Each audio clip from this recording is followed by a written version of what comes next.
Shivaji park ते अहिल्यानगर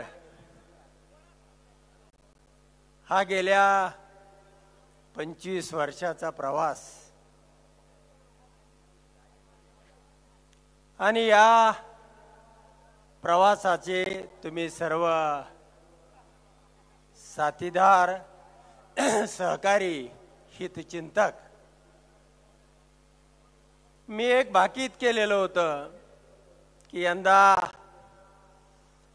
महाराष्ट्रामध्ये पाऊस जोरदार आहे, पाण्याचाही आहे आणि त्याचबरोबर मताचाही आहे। असं झंझावात निर्माण करणारं नेतृत्व आदरणीय पवार साहेब, आमच्या जिल्ह्याचं संयमी नेतृत्व विजयदादा,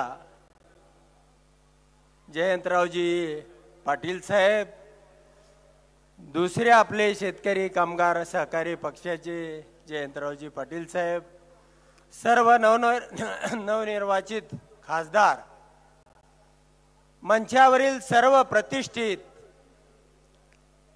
आणि ज्याने हा पक्ष आपल्या तळहातावरती वाढवला, जोपासला आणि कालचा दिमागदार असा पराक्रम केला, ते सर्व बसलेले माझे स्वाभिमानी या राज्यामधले लढाऊ बाणेदार स्वाभिमानी सज्जन कार्यकर्ते हो। निष्ठावंत तर आहेतच मित्रांनो। साहेब मंचावरती असलं की माझी चौफेर बॅटिंग होत नाही, साहेब नसताना मात्र मी पुरा एखाद्याला धुवूनच काढतो। परंतु आता हा कार्यक्रम वेगळा आहे।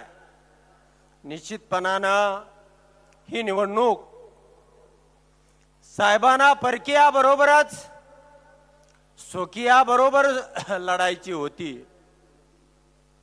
आणि ही निवडणूक खूप अवघड होती।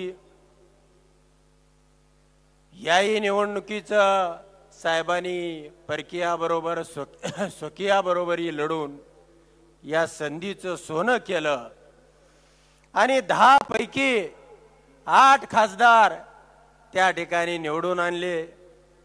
कुणाला कुठं लढवायचं, कुठं ताकदबाज उमेदवार पाहिजे आणि कुठं सर्वसामान्य फाटका उमेदवार असला पाहिजे की निलेश लंकेसारखा एक सामान्य घरातील कार्यकर्ता निवडून येऊ शकतो, हे ह्या महाराष्ट्रानं पाहिलं आणि निश्चितपणानं या राज्याला आनंद झाला।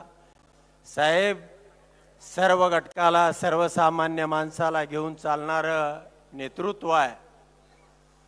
साहेबांना कुठला समाज घटक वीक आहे, साहेब काय फक्त एका समाजाचा विचार कधी करत नाहीत आणि साहेब म्हणून ते साहेब आहेत। तळागाळातील गोरगरिबाचा, वंचित, उपेक्षित आणि निश्चितपणानं मी ज्या धनगर समाजामधून येतो, या धनगर समाजासाठी सुद्धा साहेबांनी खूप मोलाचं, मी जो शिकलो, मी जो या आज मंचावरती आहे ते एनटीच्या आरक्षणामुळे आहे। मी फार गरिबीतून या पर्यंतचा माझा प्रवास झालेला आहे। अनेक लोक डॉक्टर, इंजिनियर या राज्यामधले झाले, तरी सुद्धा साहेबांना माझी विनंती आहे, हा समाज घटक अजूनही पिछाडीवरती आहे। याही समाज घटकाला आपल्याला प्रवाहामध्ये घ्यावं लागणार आहे, याच्याकडे विशेष लक्ष द्यावं लागणार आहे। कारण याही समाजाचा खासदार गेल्या 75 वर्षामध्ये निवडून आलेला नाही। या पुढच्या काळामध्ये सुद्धा या समाजाकडे साहेबांनी लक्ष द्यावं आणि निश्चितपणाने देतील। आणि आत्ताच कुणीतरी सांगितलं की साहेब 85 वर्षाचे होत आहेत, पण त्यावेळेला 85 आमदार नको, सेंचुरी पाहिजे आणि ती सेंचुरी करण्यासाठी निश्चितपणाने तुम्हाला ग्वाही देतो, हा उत्तमराव जानकर जीवाची बाजी लावल्याशिवाय राहणार नाही। धन्यवाद, सर्वांना नमस्कार।